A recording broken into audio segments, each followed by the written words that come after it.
giving your child a credit card, and they charge the limit all the way up. Would you just raise the limit? No. You would sit down. Well, if it meant playing with America's standing at full faith and credit of U.S. government debt, I feel like you can deal with the spending in other ways, which is totally legitimate. So if you just raise the debt ceiling, do you think $31 trillion of debt? The CBO has come out in the next 10 years. Do you know we'll pay 10.5? You did it 3 times in the Trump administration. As we did economic changes. We never raised the debt ceiling by itself. But the tax cuts, that was like $2 trillion deficit. And you know how much we're bringing in revenue?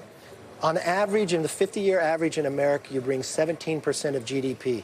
Today, we're bringing 20. That's the only 2 other times in modern history in America have you ever brought 20% of GDP. That's because the tax cuts actually created economy to grow and brought more revenue into the economy. But the only thing the president says is he wants to raise more taxes. They actually, inside his budget, proposes raises to spend more money than we spent at the height of the pandemic. That makes no sense. So I was going to ask you about taxes because I wonder, because you want to extend the Trump tax cuts, correct? Yes. But isn't that a little hypocritical when you're talking about finding savings everywhere and being on an unsustainable fiscal path?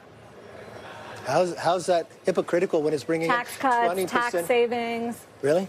You're sitting on the market. You're sitting where the future goes, where people make an investment. So will this company actually able to go public if they have more regulation and higher taxes? Who gets more money? I get the argument for it. But you know what happens on this floor?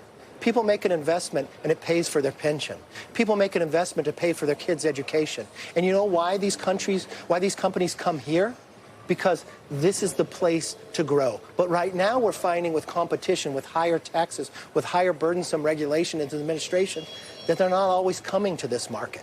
So yes, I will always advocate for the idea that we are streamlining our tax policies, that we're also streamlining our regulation, so America is the place you want to start that business. Is that why you're here today? I started people are my wondering first why you're here. business when I was 20 years old. And you know what I found?